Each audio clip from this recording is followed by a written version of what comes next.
Salam dan bahagia. Hari ini saya akan melakukan rangkaian dari percakapan supervisi akademik pada percakapan pasca observasi. Pagi ini saya didampingi oleh Bapak pengajar praktik saya, Bapak Kalawin SPD. Selamat pagi Bapak. Dan juga saya bersama Ibu Susi Hermiati. Selamat pagi Ibu. Selamat pagi Bu Meli. Ibu Susi Hermiati ini telah melakukan pembelajaran di kelas yang telah saya observasi. Terima kasih Ibu atas waktunya. Kemarin saya sudah diberikan kesempatan dan juga waktu untuk dapat mengobservasi kegiatan pembelajaran di kelas Ibu di kelas 9A ya Bu ya. Percakapan pasca observasi pada pagi hari ini Bu. Kita akan merefleksi kembali apa saja sudah kita lakukan kemarin di dalam pembelajaran di kelas. Kemudian Ibu, refleksi ini kita akan melihat nanti apakah ada kendala atau hal-hal positif yang memang sudah ada di dalam pembelajaran di kelas tersebut Ibu. Baik Bu. Kita mulai ya Bu. Jadi pertanyaan saya yang pertama Ibu. Ibu melakukan pembelajaran di kelas kemarin dan saya mengobservasi apa ya yang menjadi perasaan Ibu? Tentu saja ya Bu Meli, saya merasa sangat senang, sangat lega gitu, karena proses pembelajaran yang dilaksanakan saat itu berjalan dengan baik dan lancar, telah sesuai dengan rancangan pembelajaran yang telah disusun sebelumnya. Sudah berjalan dengan baik ya Bu ya untuk proses pembelajaran di kelas kemarin. Nah sekarang ini yang ingin saya tanyakan Ibu, area pengembangan apa yang sudah Ibu lakukan dalam proses pembelajaran di kelas kemarin Bu? Ya, yang pertama itu berkaitan dengan kompetensi pedagoginya Ibu ya, di mana di sini saya ingin mengembangkan kemampuan saya dalam proses pembelajaran yang membuat pembelajaran itu bisa berpusat kepada murid. Nah, untuk itu saya mengembangkan pembelajaran berdiferensiasi.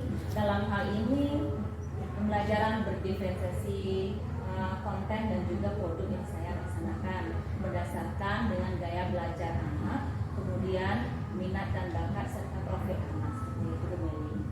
Kemudian Ibu, apakah langkah ataupun tahapan pembelajaran yang sudah Ibu lakukan di dalam kelas sesuai dengan pengembangan yang Ibu inginkan? Ya, alhamdulillah telah sesuai, karena dalam pengembangan itu saya telah melibatkan yang adanya pembelajaran berdiferensiasi yang dimulai dengan adanya melihat kemampuan anak secara emosional dan sosialnya sebelum memulai pembelajaran, bagaimana kesiapan mereka secara emosional dan sosialnya, dan kemudian saya juga menetralisirkan perasaan mereka saat itu dengan menggunakan teknik stop, dan baru kemudian pembelajaran berdiferensiasi dilaksanakan sesuai dengan rancangan yang telah disusun. Baik Ibu, luar biasa. Saya akan menyampaikan catatan hasil observasi yang telah saya lakukan di kelas Ibu kemarin ya, di kelas 9A. Saya sudah mengamati Ibu untuk rangkaian pembelajaran Ibu lakukan kemarin sangat terstruktur, mulai dari kegiatan pendahuluan, kegiatan inti hingga kegiatan penutup Bu. Kemudian juga di sana saya sudah melihat bahwa Ibu mengelompokkan siswa berdasarkan gaya belajar. Di sana terlihat bahwa siswa itu gaya belajarnya ada dua ya Bu ya, ada visual dan juga ada auditory.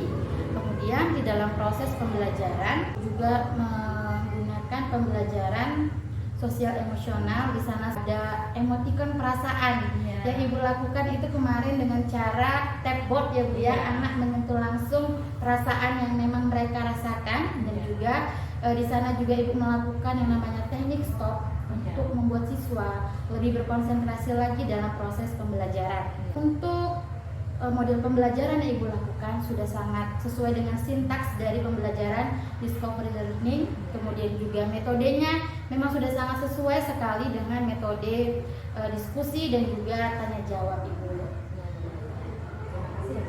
Iya Ibu. Ibu, dari hasil penyampaian catatan saya tadi, menurut Ibu ada tidak kendala yang Ibu hadapi ketika dalam proses pembelajaran di kelas? Sesuatu hal baik yang kita lakukan itu pasti ada kendalanya ya Bu ya. Nah, meskipun kita sudah merancang sesuai dengan rancangan yang baik itu yang telah disusun, namun kendala itu pasti ada. Nah, contohnya dalam hal ini kendala yang saya hadapi pertama itu mungkin engagement anak dalam pembelajaran. Mungkin ini karena ini baru saya aplikasikan, jadi mungkin ada sebagian kecil anak yang masih belum ter-engage gitu ya, belum terlibat dalam pembelajaran. Nah, di selain itu juga Bu Meli, karena pembelajaran ini saya mengaplikasikan pembelajaran yang berbasis digital, salah satunya itu menggunakan asesmen dengan menggunakan quizzes.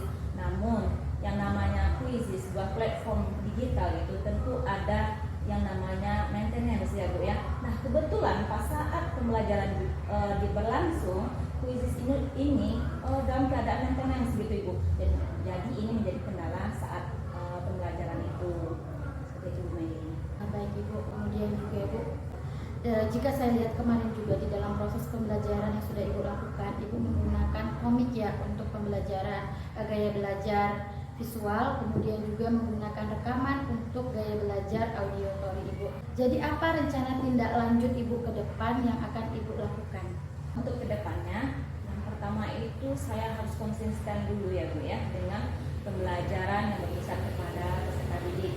Kemudian pembelajaran yang berdiferensiasi yang melibatkan minat dan bakat peserta didik, kemudian gaya belajar serta profilnya. Nah, seperti itu kira-kira.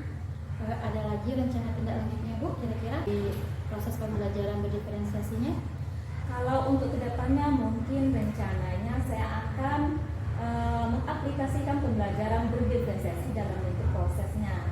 Nah, kita tahu bahwa tidak semua anak bisa menerima, menangkap apa yang kita berikan, ya kan Bu ya? Ada kalanya anak ini lebih cepat menangkap jika temannya yang menjadi tutor bagi mereka. Nah, untuk itu saya ingin mengaplikasikan pembelajaran berdiferensiasi proses untuk kedepannya. Berdiferensiasi proses Ibu. Kapan Ibu akan memulai melakukan rencana tindak lanjut tersebut? Nah, sebetulnya Ibu ini sudah dimulai karena sebelum pembelajaran berikutnya saya sudah melakukan yang namanya diagnostik kognitif untuk memetakan nanti kemampuan anak berdasarkan level tersebut. Nah, sehingga pembelajaran berdiferensiasi proses ini bisa terlaksana.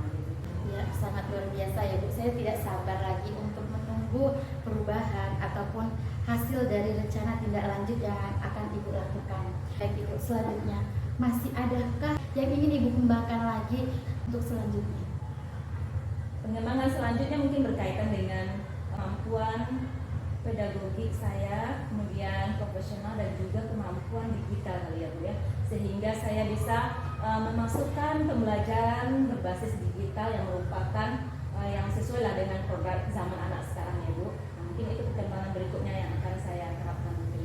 Bagaimana tanggapan Ibu dalam kegiatan supervisi ini Bu? Wah, ini luar biasa sekali Bu Meli. Dengan adanya kegiatan ini saya merasa sangat senang. Saya merasa pembelajaran, perencanaan dan pelaksanaan proses pembelajaran saya bisa mendapatkan refleksi dari Bu Meli, kemudian juga sebagai evaluasi bagi saya untuk pengembangan berikutnya dan pembelajaran berikutnya. Terima kasih banyak Bu Meli. Benar sekali Ibu. Sebenarnya dalam kegiatan supervisi akademik ini posisi kita sama Ibu. Kita adalah sebagai mitra.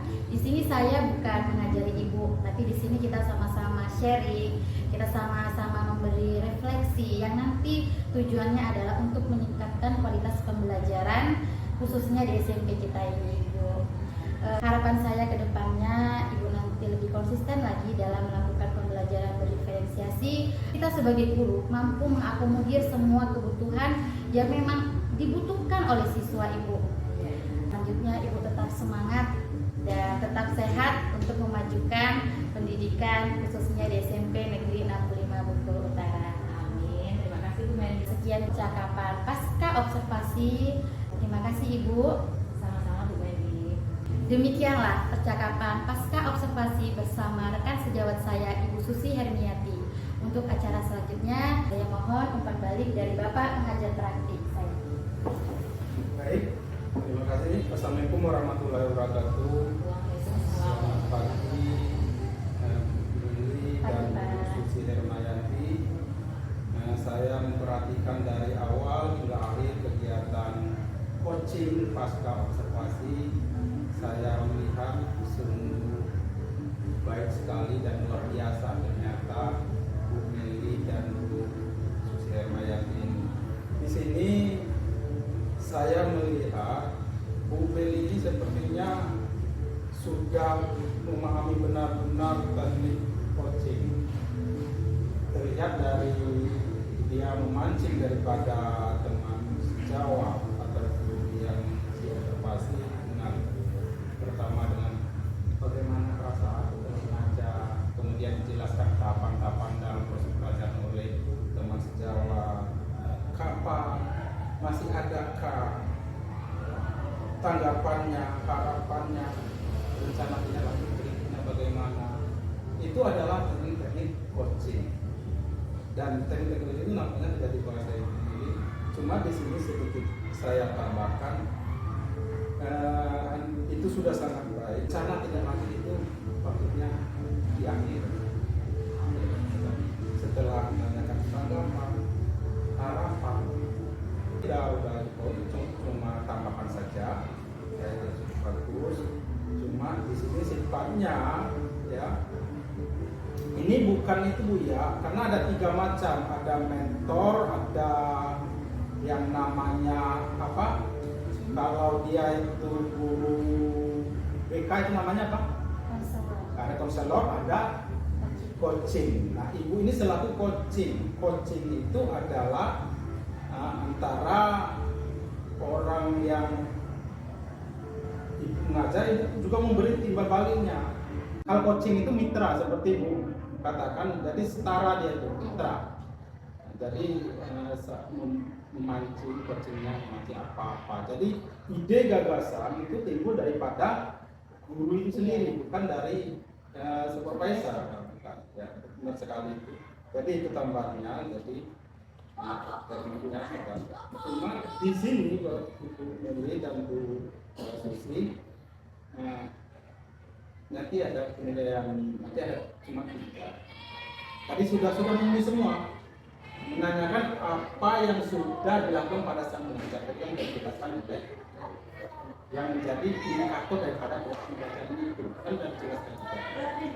Menyampaikan catatan hasil observasi data. Jadi tadi juga Bu Meli selaku supervisor sudah menyampaikan dengan teman sejawat atau guru observasi data-data yang ditulis pada saat kemudian menanyakan tadi proses tadi apa lagi yang ingin dikembangkan, apa kendala. Jadi saya rasa itu baik, luar biasa. Namun ya sedikit tambah dari perhatian dan ditingkatkan lagi. Itu saja. Saya terima kasih di atas kegiatan coaching ini sudah sampai pertahankan dan tindakan. Saya Assalamualaikum warahmatullahi wabarakatuh. Demikianlah proses rangkaian dari supervisi akademik yang telah saya lakukan, baik bersama dengan rekan sejawat saya dan juga bersama Bapak pengajar praktik. Semoga apa yang sudah kami lakukan bermanfaat untuk kita semua. Terima kasih.